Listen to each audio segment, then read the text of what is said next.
Padre Celestial, una vez más queremos darte gracias por el privilegio de abrir tu santa palabra. Pedimos, Señor, que esa palabra no regrese a ti vacía, sino que haga un impacto positivo en nuestra vida. Te damos gracias por escuchar nuestra oración, porque te lo pedimos en el precioso nombre de Jesús. Amén. Nuestro tema de hoy es: y vivieron felices para siempre.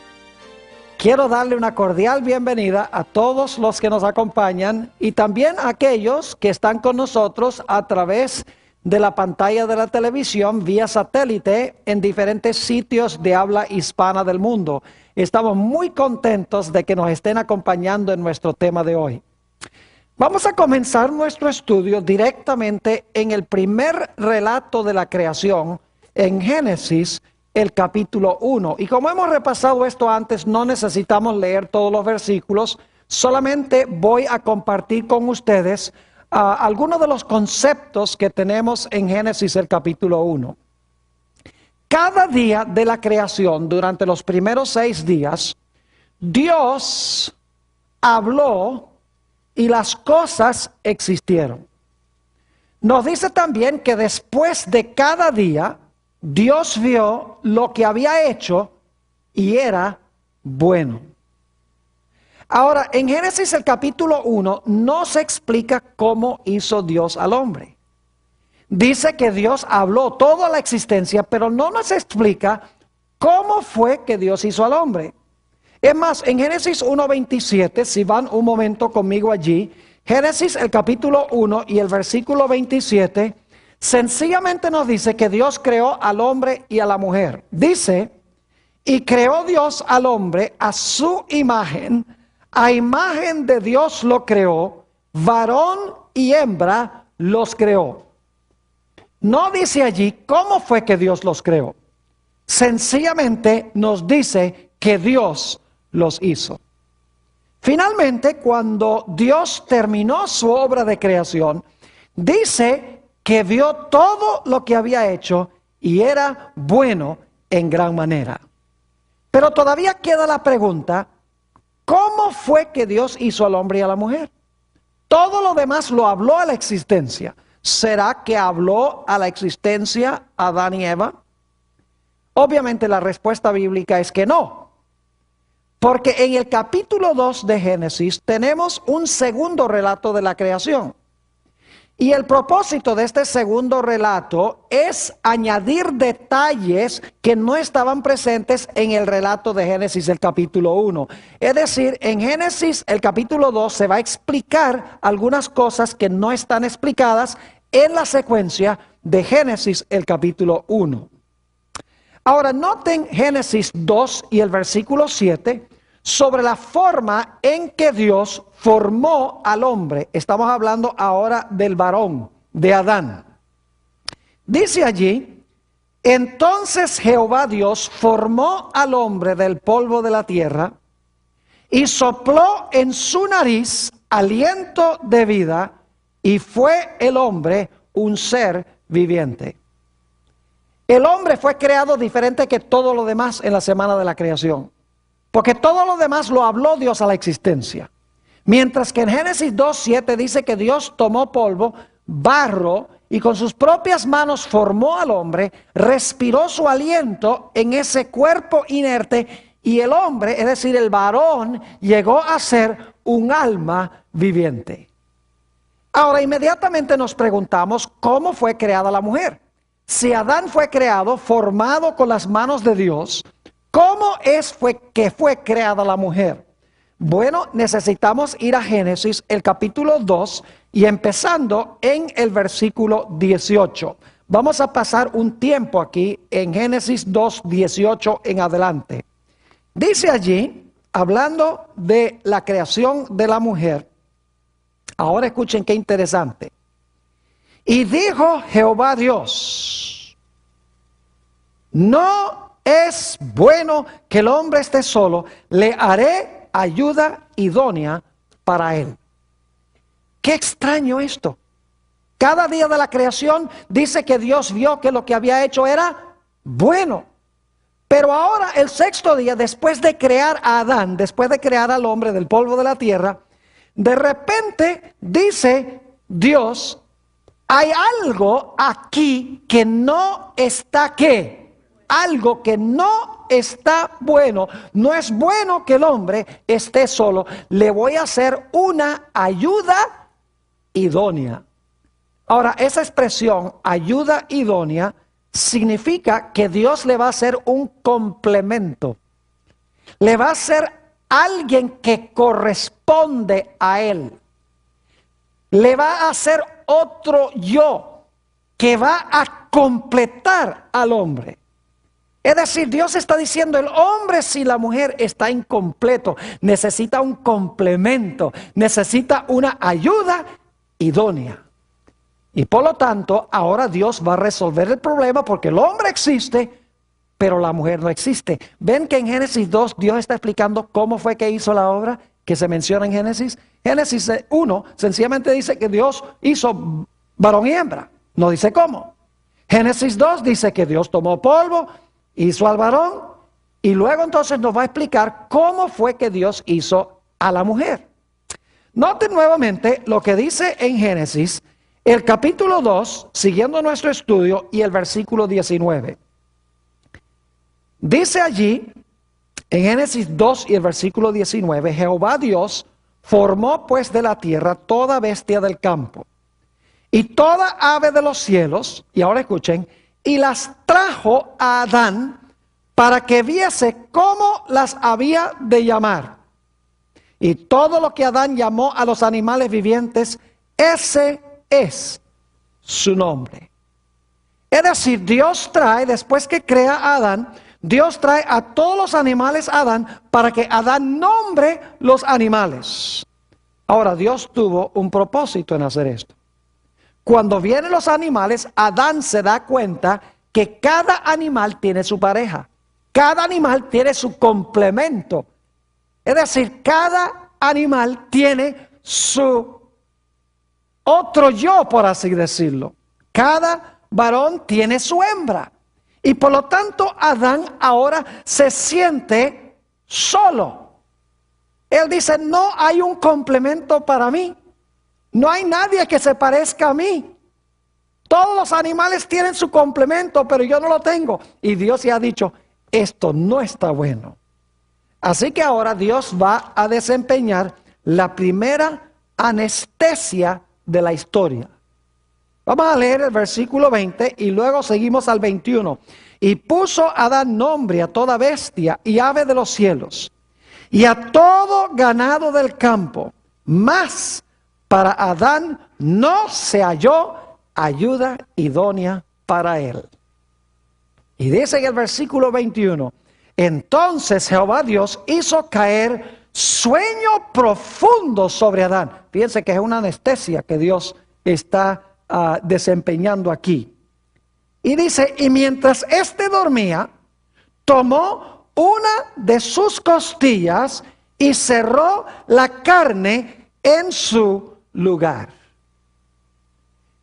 Ahora, es interesante notar en Génesis, si van conmigo nuevamente allí, a Génesis el capítulo 2 y el versículo 22, hay una palabrita muy interesante. Dice en el versículo 22, y de la costilla que Jehová Dios tomó del hombre, hizo una mujer y la trajo al hombre. Ahora, esa palabra hizo no es la misma palabra que se usa para hablar de cómo Dios hizo al varón, al hombre. Es una palabra hebrea que significa construir. Es la palabra hebrea baná, que significa que Dios de la costilla del hombre construyó a la mujer. Es decir, Dios tomó la costilla y entonces Dios de alguna manera con esa costilla construyó a la mujer. Es decir, Dios le dio a la mujer también el toque personal. Dios no habló a la mujer a la existencia, ni formó a la mujer del polvo, pero sí tomó una costilla y de la costilla Dios armó o edificó a la mujer. Es decir, la mujer era de la misma sustancia que el hombre porque fue creada de una costilla del hombre. Inmediatamente nos preguntamos, ¿por qué es que Dios usó una costilla? Podría haber usado un hueso de la cabeza, o podría haber usado un hueso del pie. ¿Por qué una costilla? Me gusta una cita que encontramos en un libro que es un favorito mío sobre la historia del Antiguo Testamento, Patriarcas y Profetas, página 26 y 27. Hallamos esta explicación muy linda. Dice, Dios mismo dio a Adán una compañera.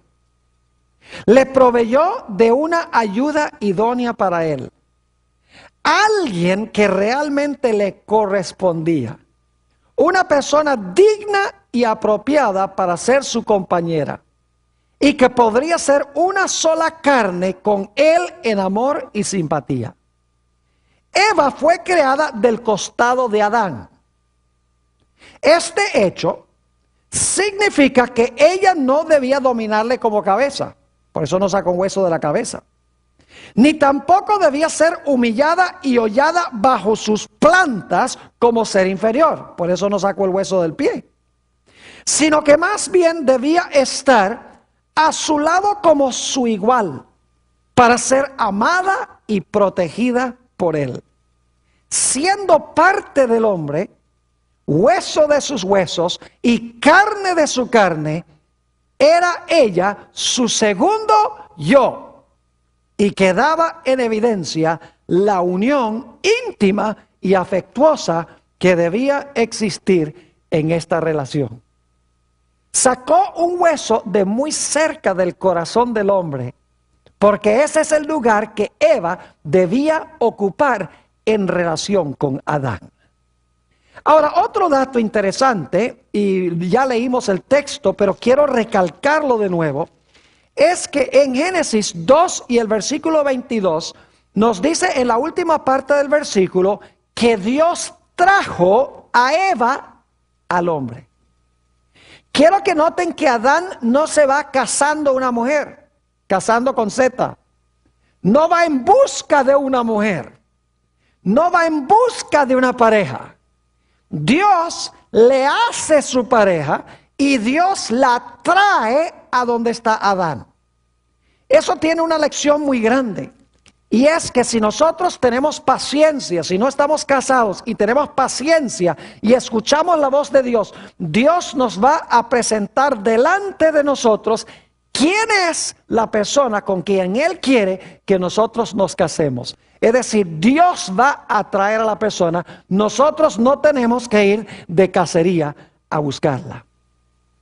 Ahora volvamos a Génesis 2 y notemos algo muy interesante aquí en el versículo 24. Y vamos a ver varias cosas del versículo 24, pero dice aquí, por tanto, dejará el hombre a su padre y a su madre, y se unirá a su mujer, y serán, ¿qué cosa? Serán una sola carne. Y en el Evangelio, según San Mateo, dice, ya no son más dos, sino que son ¿qué? Uno. Ahora escuchen bien. ¿Creen ustedes que Dios casó a dos personas en el huerto del Edén que eran compatibles una con la otra, física, mental y espiritualmente? Claro que sí. ¿Saben que en el libro de Amós, el capítulo 3 y el versículo 3, se nos dice esto? Amós 3 y el versículo 3, leo. ¿Andarán dos juntos si no estuvieren de acuerdo? ¿Andarán dos juntos si no estuvieran de acuerdo? Adán y Eva ambos fueron creados ¿por quién? Por el mismo Dios. Ambos fueron creados para guardar el mismo día. ¿Y cuál era ese día? El día sábado.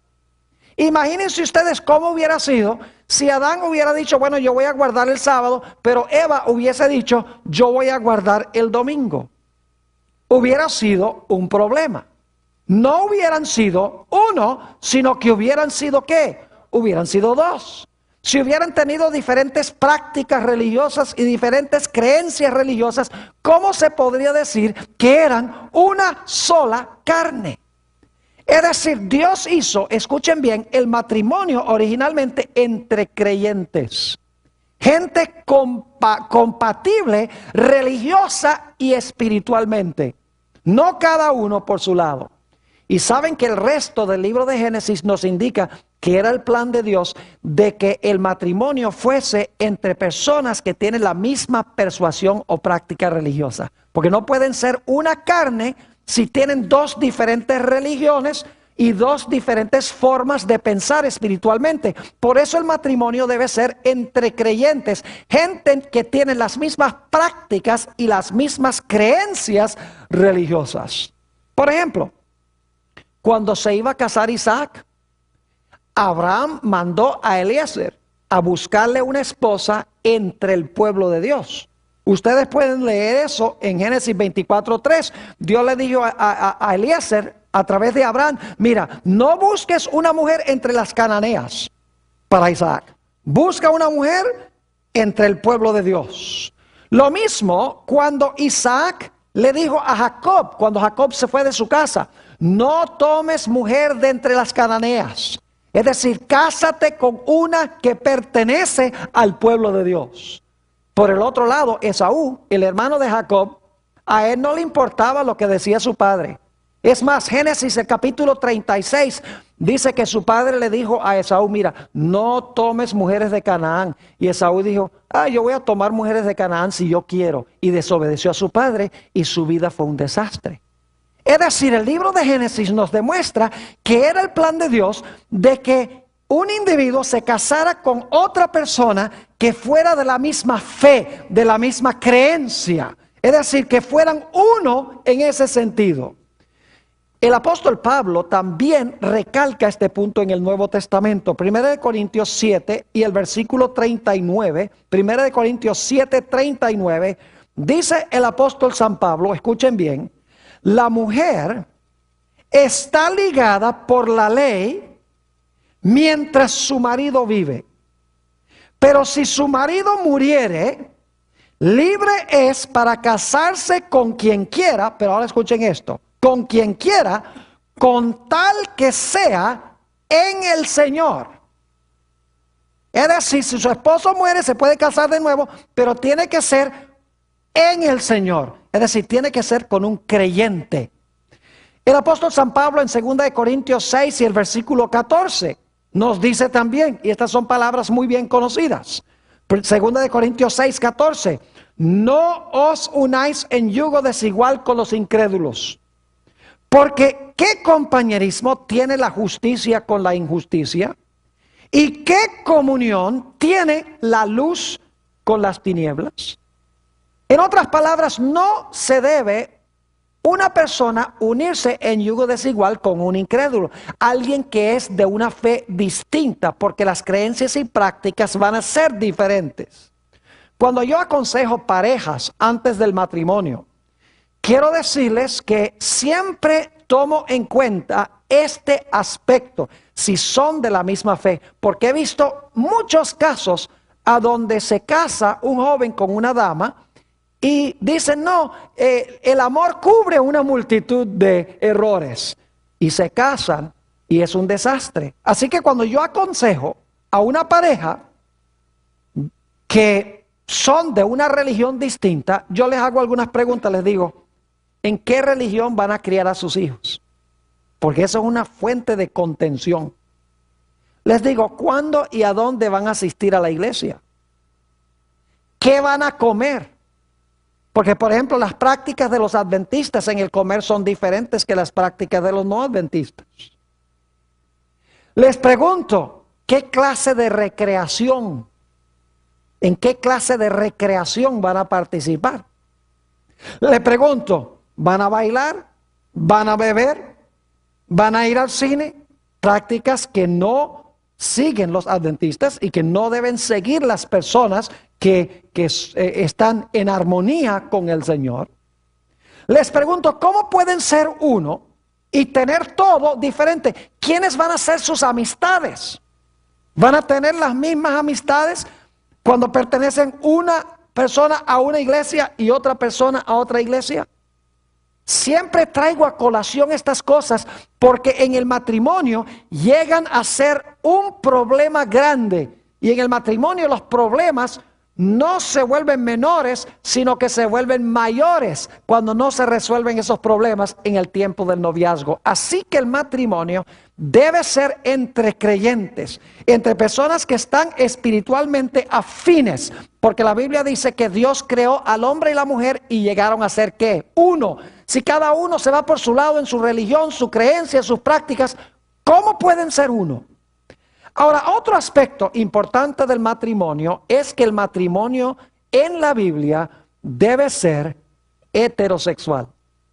Hoy en día hay mucha habla de hombres casarse con hombres y mujeres casarse con mujeres, el homosexualismo y el lesbianismo.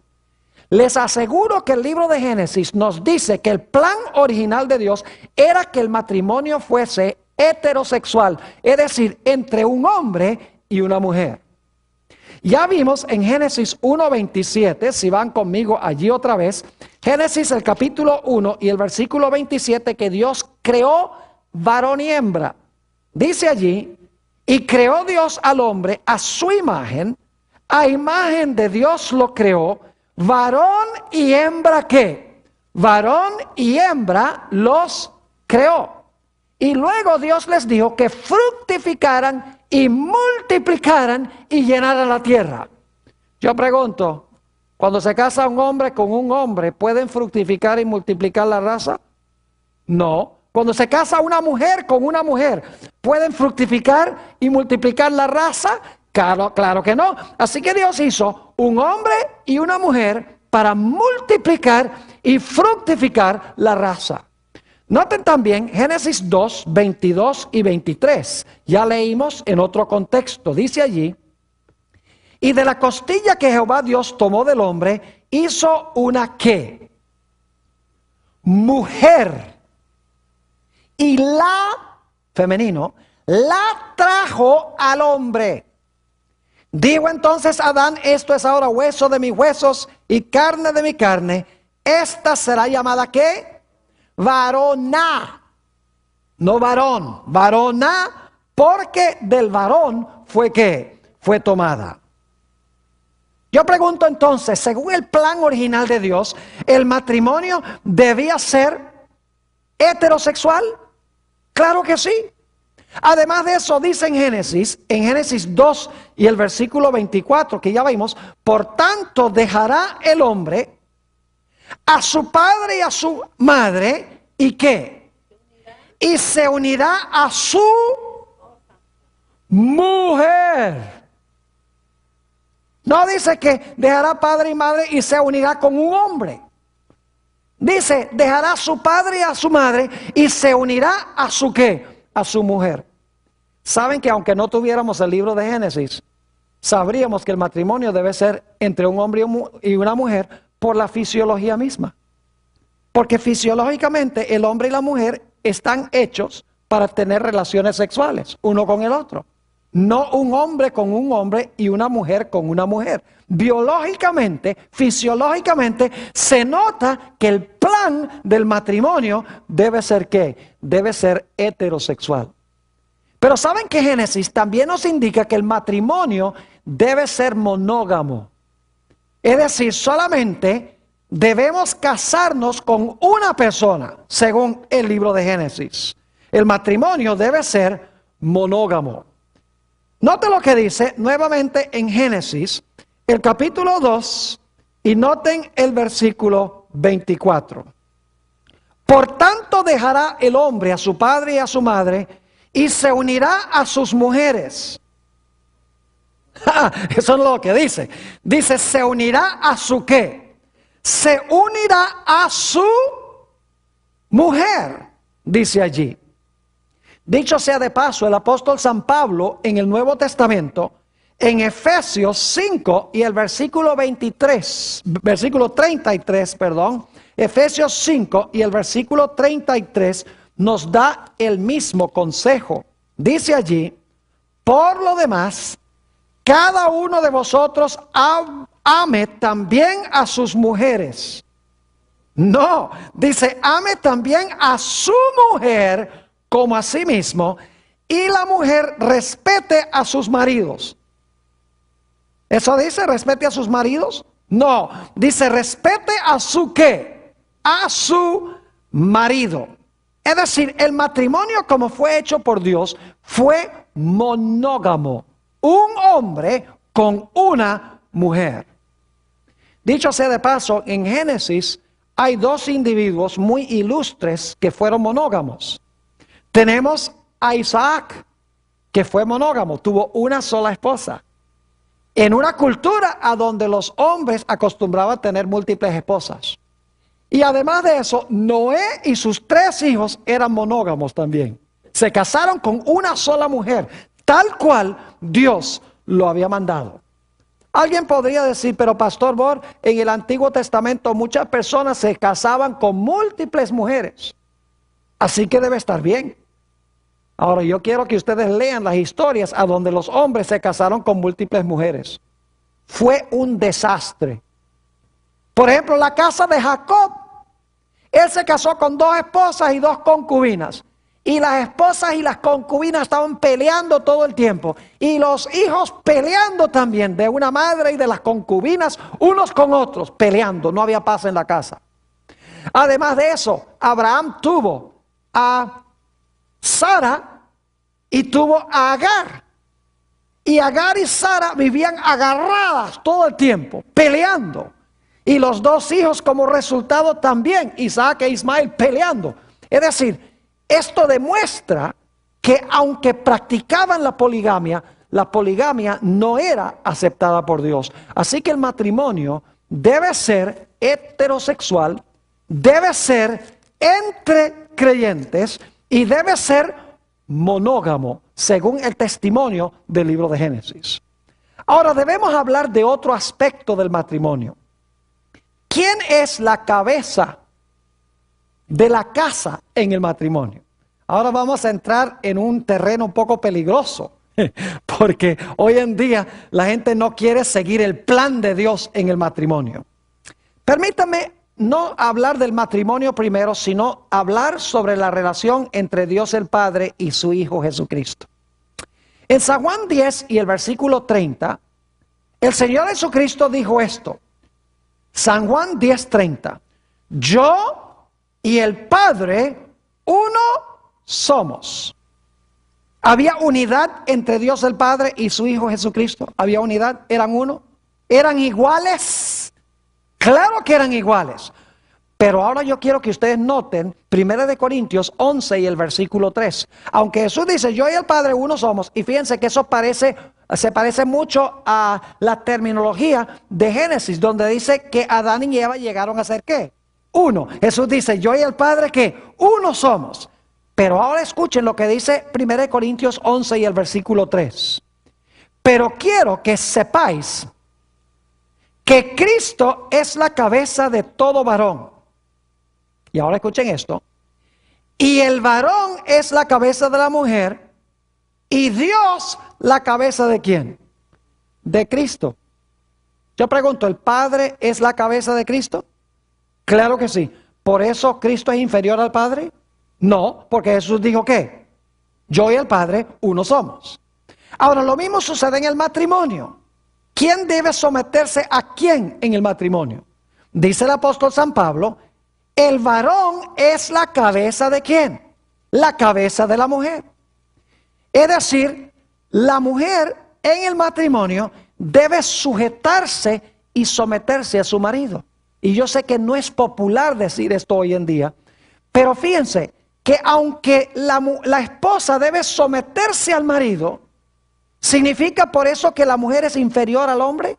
Claro que no. Igual que el padre y el hijo, cuando se casan son una sola carne, pero Dios ha establecido que como el Padre es la cabeza de Jesucristo, el hombre debe ser la cabeza ¿de quién? De su esposa. Ahora escuchen bien, el hombre y la mujer fueron creados iguales. No hay duda en cuanto a eso. Le menciono algunos de los detalles que demuestran esto. En primer lugar, a ambos se les llamó hombre.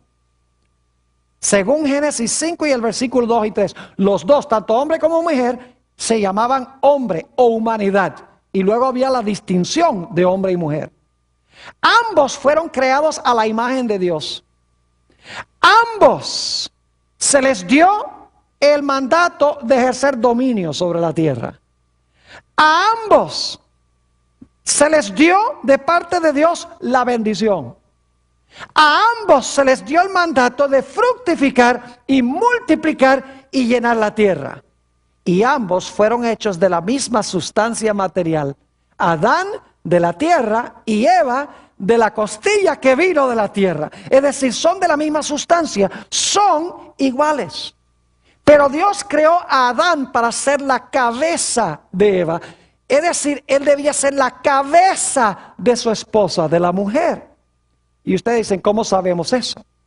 Hay varias indicaciones en el relato de Génesis de que es así. Por ejemplo, Adán nombró a Eva.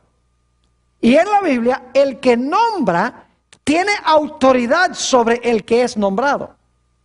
En segundo lugar, el apóstol Pablo deja muy en claro que la mujer no podía tener dominio sobre el hombre porque Adán fue creado primero y luego la mujer fue creada de parte del hombre. Además de eso, Dios tenía a Adán por responsable por el bienestar de Eva. Por eso la Biblia indica de que el Salvador es el segundo Adán, no es la segunda Eva, porque Adán era la cabeza de la raza humana, no Eva. Como Jesús es el segundo Adán, la cabeza de la raza humana. Es decir, Dios tuvo por responsable especialmente a Adán, porque Adán era la cabeza. Es decir, hay orden en el matrimonio. Dios ha establecido que el hombre debe ser la cabeza de la esposa o de la mujer. Ahora, ¿qué significa esto? Que el hombre puede maltratar y pisotear a su mujer porque él es el que manda aquí, porque él es el que es la cabeza del matrimonio. En ningún sentido de la palabra. Notemos el consejo que da el apóstol San Pablo en Efesios, el capítulo 5 y el versículo 22 al 25. Efesios 5, 22 al 25. Fíjense lo que dice el apóstol San Pablo. Las casadas estén sujetas a sus maridos, como al Señor. Las casadas deben estar sujetas ¿a quién? A sus maridos, como al Señor. Porque el marido es ¿qué cosa? La cabeza de la mujer.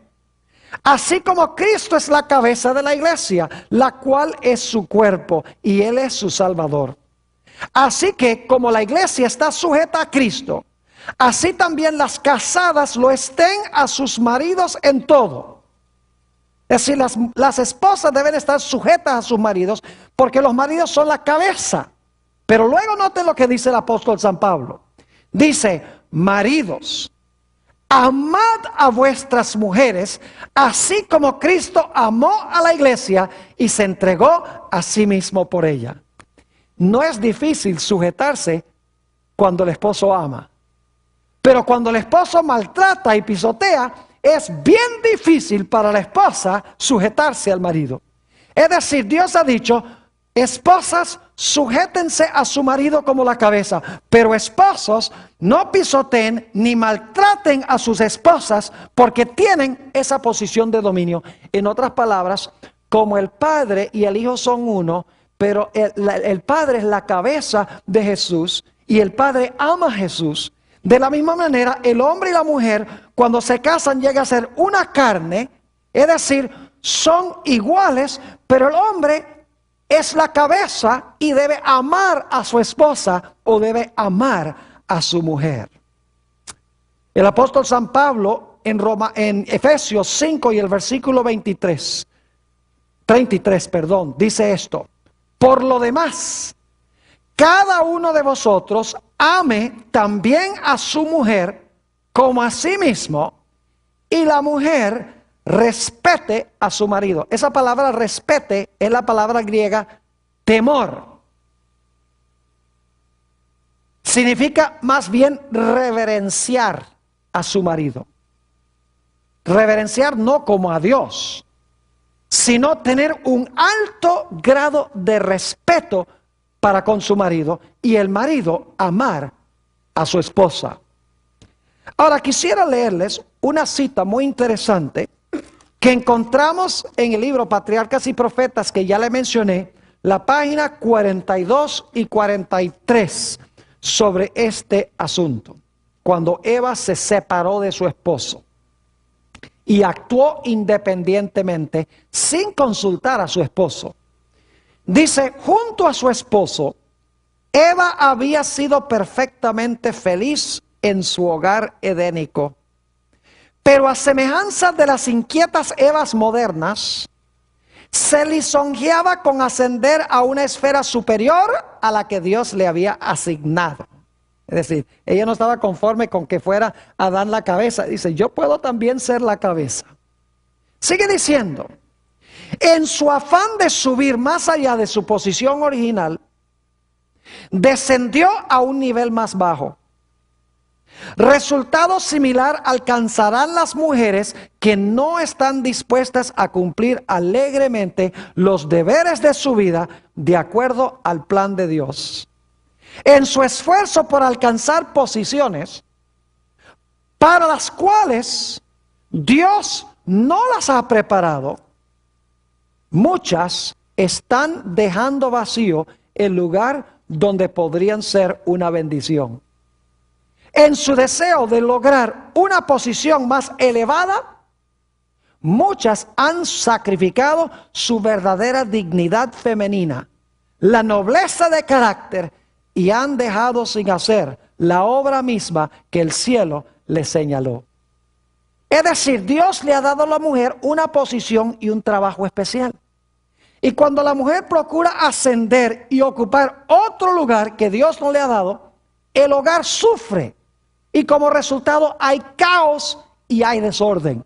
Así que Dios ha colocado como el hombre como la cabeza y la mujer como sujeta al marido, claro, en el Señor y en amor. Ahora, otro punto importante en cuanto al matrimonio en el libro de Génesis es que según Génesis, el matrimonio es una institución divina que es indisoluble. Noten Génesis 2 y el versículo 24 cómo comienza. Génesis 2 y el versículo 24. Dice, por tanto, esa expresión es importante, por tanto. ¿Qué es lo que acaba de pasar en el versículo 23, 22 y 23? Dios hizo una mujer, la trajo al hombre. Adán dice, esto es hueso de mis huesos y carne de mi carne, será llamada varona. Y entonces ahora fíjense lo que dice Dios. Por tanto, como yo he creado a Adán y Eva uno para el otro, por tanto, de ahora en adelante, dejará el hombre a su padre y a su madre y se unirá a su mujer y serán, ¿qué cosa? Una sola carne. Dios está diciendo, como yo hice este primer matrimonio, por lo tanto, de ahora en adelante, el hombre va a dejar padre y madre y se va a unir a su mujer como yo hice este primer matrimonio. Es decir, el matrimonio es para todos los lugares y para todas las épocas. Fíjense que cuando Dios dijo estas palabras, en realidad no había padre ni madre. Adán y Eva no tenían padre ni madre. Bueno, tenían padre por creación, pero no por nacimiento. Y sin embargo Dios dice, por tanto, de ahora en adelante, el hombre dejará padre y madre y se va a llegar a su mujer. Es decir, el matrimonio es para todas las épocas y para todos los lugares. Ahora, ¿quién dijo estas palabras? Por tanto, dejará al hombre a su padre y a su madre y se allegará a su mujer, o se unirá a su mujer y serán una sola carne. Si ustedes leen el relato en Génesis 2, en realidad da la impresión de que estas palabras o las dijo Moisés o las dijo Adán. Porque en el versículo 23 está hablando Adán. Dice entonces Adán, esto es ahora hueso de mis huesos y carne de mi carne. Esta será llamada varona porque del varón fue tomada. Por tanto, dejar al hombre a su padre y a su madre. Da la impresión de que Adán está diciendo, por lo tanto, de ahora en adelante el hombre va a dejar a su padre y a su madre. O puede ser que Moisés lo esté escribiendo. Pero cuando vamos al Nuevo Testamento, nos damos cuenta que fue Dios mismo el que habló estas palabras. Vayan conmigo a San Mateo, el capítulo 19. San Mateo, el capítulo 19, y vamos a leer aquí los versículos 4 al 6. San Mateo 19 y el versículo 4 al 6. Dice aquí, él, Jesús, respondiendo les dijo, ¿no habéis leído que el que los hizo al principio, varón y hembra los hizo? Y dijo, ¿quién dijo? El que los hizo al principio. Y dijo, por esto el hombre dejará a su padre y a su madre y se unirá a su mujer y los dos serán una sola carne. ¿Quién dijo las palabras? El que los hizo al principio. Y fíjense que dijo algo más. Dijo, así que no son ya más dos, sino una sola carne. Por tanto, lo que Dios juntó, ¿qué? Por tanto, lo que Dios juntó, no lo separe el hombre. Entonces, ¿quién fue el que habló esas palabras? Por tanto, dejará al hombre a su padre y a su madre y se allegará a su mujer. Fue Dios mismo. ¿Quién instituyó entonces el matrimonio? Fue Dios mismo. Y yo pregunto, ¿el matrimonio es indisoluble? Claro que sí. Porque dice Jesús en Mateo 19, lo que Dios juntó, ¿qué? No lo separe el hombre. Es decir, Dios en la Biblia no apoya el divorcio. Fíjense que el matrimonio no es una institución humana, no es un contrato social. El matrimonio es una institución divina, casi podríamos decir un sacramento divino. Es santo y es indisoluble. Es decir, el divorcio es contrario al plan de Dios. No fuese por adulterio, es la única razón válida que dio Jesús. Pero fuera de eso, Jesús no dio ninguna otra razón válida para el divorcio. Porque dijo, lo que Dios juntó, ¿qué? Lo que Dios juntó, no lo separe el hombre. Y los fariseos vinieron y le dijeron a Jesús, entonces, ¿por qué Moisés permitió dar carta de divorcio? Y Jesús dijo, fue por la dureza de los corazones de ustedes. No era mi plan, era la dureza de sus corazones que llevó a Moisés a permitir que se divorciaran. Pero luego Jesús dice, pero al principio no fue así. Es decir, Jesús siempre llevaba al principio para su plan.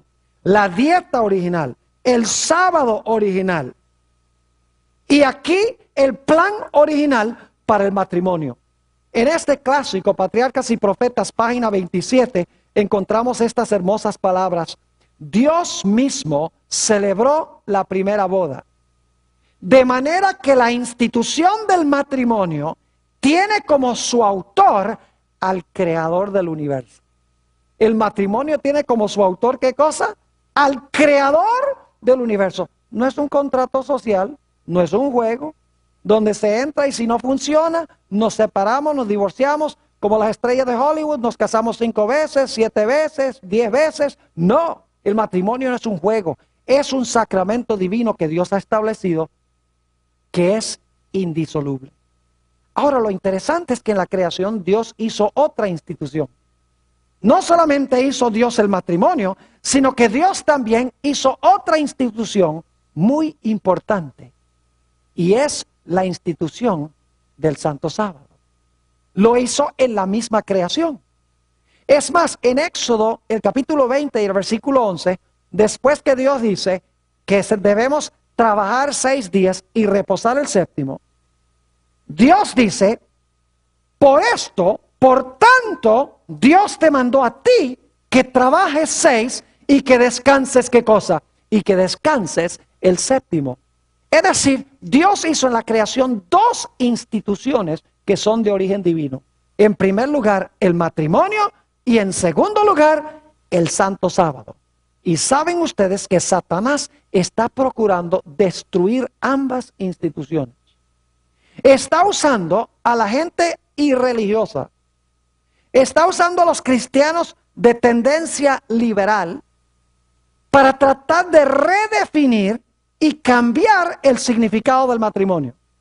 Es decir, están diciendo, Sí puede ser que Dios al principio hizo el matrimonio entre un hombre y una mujer, pero hoy en día yo no creo que Dios tenga ningún problema con que se case un hombre con un hombre y una mujer con una mujer. Es decir, quieren cambiar el significado del matrimonio. Por el otro lado, los cristianos de derecha, los tales llamados evangélicos, conservadores, ellos están defendiendo el matrimonio tradicional. Dicen, es entre un hombre y una mujer porque Dios lo hizo así al principio. Pero están tratando de cambiar ¿qué cosa? Están tratando de cambiar el día de reposo, del sábado al domingo. Entonces yo pregunto, ¿qué diferencia hay entre un grupo tratar de cambiar el significado del matrimonio y el otro grupo tratar de cambiar el sábado? Los dos, ante la vista de Dios, están en el mismo bote. Porque las dos instituciones fueron creadas por Dios, ¿cuándo? En el mismo principio de la creación. Son parte del plan original de Dios. ¿Y saben lo que dicen muchos cristianos? Dicen, no, pero es que Dios hizo el sábado para ilustrar el reposo que algún día íbamos a tener en Cristo. Y cuando Cristo vino a darnos el reposo, ya no necesitamos más el sábado. Pero ¿saben ustedes que el matrimonio también fue establecido para mostrar nuestra relación con Cristo? Maridos, amad a vuestras mujeres como Cristo amó ¿qué cosa? A la iglesia. Entonces, hoy en día, como ya lo que simbolizaba eso, el matrimonio, la relación entre Jesús y su pueblo, ya Jesús vino, entonces ya no necesitamos más el matrimonio tampoco. ¿Están entendiendo lo que estoy diciendo? Es así, si usted dice que el sábado era una señal del reposo en Cristo, y cuando vino Cristo ya no necesitamos el sábado, entonces usted tiene que decir también que el matrimonio, que era una ilustración de nuestra relación con Cristo, cuando Cristo vino, ya no necesitamos más el matrimonio. Pero en realidad ambas instituciones fueron creadas por Dios al principio, antes del pecado, y son parte del plan original de Dios para nosotros. Es más, el matrimonio es un triángulo. El matrimonio es un triángulo. Porque el matrimonio incluye el varón, la hembra y ¿quién? Y Dios, quien hizo el matrimonio. El matrimonio sin Dios no tiene razón de existir. Porque el matrimonio fue creado por Dios. Ahora, ¿saben lo que es interesante? El matrimonio fue hecho para salvaguardar la relación horizontal entre el hombre y su mujer. El sábado fue hecho para salvaguardar la relación vertical entre el hombre y la mujer y su Dios. Es decir, el matrimonio protege las relaciones horizontales entre esposo y esposa. El sábado protege nuestra relación del matrimonio con Dios, la relación vertical con Dios. Es decir, ambos son absolutamente esenciales. Dios hizo el matrimonio y le dijo a Adán y Eva, mira, Adán y Eva, ustedes son uno para el otro. Adán, tú eres para Eva, Eva, tú eres para Adán. Pero con el sábado Dios dice, pero los dos de ustedes son míos. Y el sábado les va a ilustrar que yo los hice y que ustedes son míos. Es decir, el matrimonio indica, ustedes son uno para el otro, pero el sábado les va a indicar de que ustedes son para mí. De que yo soy el creador de ustedes, que yo hice el matrimonio. ¿Cómo se puede uno casar y creer en el matrimonio sin creer en el sábado? Si el matrimonio y el sábado son dos instituciones gemelas. Ahora vamos a resumir lo que hemos estudiado. Primero, el matrimonio es una institución divina.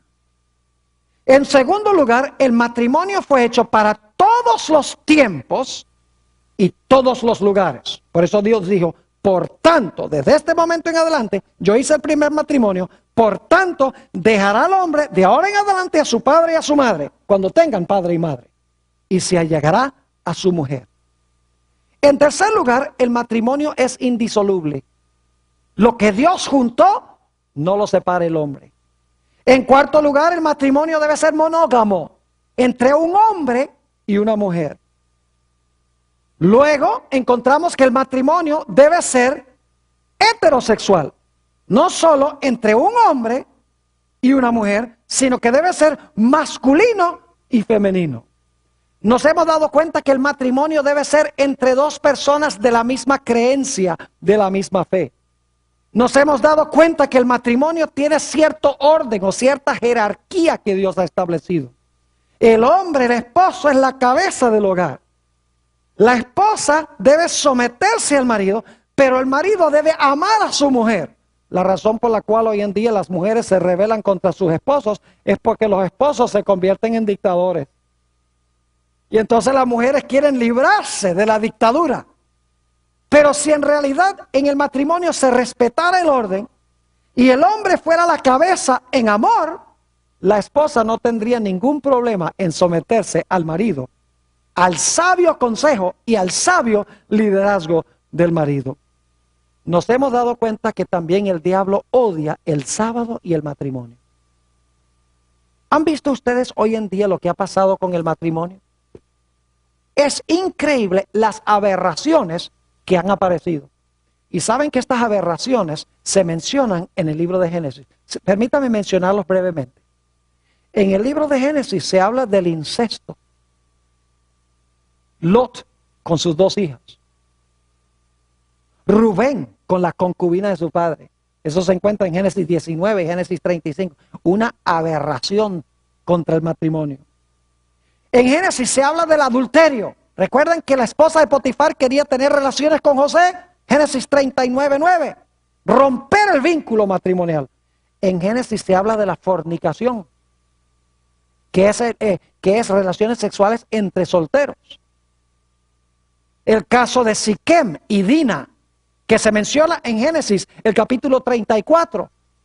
Siquem no era israelita, Dina era hija de Jacob. Y se juntaron y ella quedó embarazada de Siquem. Y como resultado murieron todas las personas de la ciudad de Siquem. Porque Simeón y Leví, sus hermanos, mandaron a circuncidar a todos los que estaban en la ciudad para que su hermana se pudiera casar con Siquem. Y luego cuando estaban con el dolor de la circuncisión, Simeón y Leví se levantaron y mataron a todos los hombres de esa ciudad. Todo como resultado de la fornicación. El libro de Génesis habla de la poligamia. Lamec era polígamo. Jacob, Abraham. El resultado era crear problemas y conflictos en el matrimonio. En Génesis se habla en cuanto a la homosexualidad como otra aberración. Los hombres de Sodoma, dice en Génesis 19, que querían tener relaciones sexuales con los ángeles. Ahora imagínense ustedes. Génesis habla del yugo desigual entre incrédulos y crédulos. Dice que se juntaron los hijos de Dios ¿con quién? Con las hijas de los hombres. Y dice que Esaú se juntó con las mujeres de Canaán. Y el resultado fue un desastre. En Génesis se habla de la prostitución, que es un ataque también contra el matrimonio. Cuando Judá entró y tuvo relaciones sexuales con su propia nuera, Tamar. Aunque en Génesis no se menciona la pornografía, Jesús más adelante dijo que un hombre que mira a una mujer para codiciarla, ya cometió, ¿qué cosa? Ya cometió adulterio en su corazón. En otras palabras, ya en Génesis se haya contemplada toda tendencia o toda aberración sexual con la cual Satanás quiere destruir el matrimonio. Y Satanás quiere destruir el matrimonio porque como va el matrimonio, va la sociedad. Y como va la sociedad, va el país. Y como va el país, va el mundo. Así que Satanás ataca al matrimonio con todas estas aberraciones que se mencionan en Génesis. Pero ¿saben que el diablo también odia el sábado? Ha llevado aún a las iglesias cristianas a atacar el sábado y a exaltar el domingo como día de reposo. Y repito, que un grupo quiere cambiar el matrimonio y el otro grupo quiere cambiar el sábado. Porque el diablo odia las dos instituciones que se establecieron en la creación misma. Porque ambas de estas instituciones son una ilustración de la relación entre Jesús y su pueblo. El sábado nos recuerda que Jesús es nuestro creador y que nosotros somos sus criaturas. El matrimonio nos recuerda que nosotros somos el pueblo de Jesús y que Él es nuestro marido, Él es nuestro esposo. Así que el diablo dice, voy a atacar estos dos símbolos que representan la relación entre Dios y su pueblo, porque si puedo destruir los símbolos, puedo destruir la relación entre Dios y su pueblo. ¿Cuán importante entonces es el matrimonio según lo ha establecido Dios? Es un asunto crucial, de vital importancia. Ahora, para concluir, permítame darle consejos aquí a los que están presentes y los que están viendo vía satélite esta programación. Si usted está casado o casada, trabaje en su matrimonio, porque el matrimonio es trabajo. Hay que invertirle tiempo y hay que invertirle esfuerzo. Ore mucho, métale esfuerzo a su matrimonio para que el matrimonio pueda ser feliz y esté en armonía con el plan de Dios. Por el otro lado, si está divorciado, a veces no se puede reversar ese asunto porque la otra persona se ha casado, etcétera. Asegúrese que no repita de nuevo el mismo error. Ore mucho a Dios para que Dios le dé sabiduría sobre cómo actuar y cómo obrar y cómo tomar decisiones correctas y apropiadas. Si usted es soltero o soltera, ore al Señor fervientemente, repetidas veces, para que Dios le muestre quién es la persona, si es su voluntad, con quien usted debe juntar su vida de una vez por todas. Y si oraba una vez al día, necesita orar 100 veces al día. Que Dios nos bendiga y esta sea nuestra experiencia.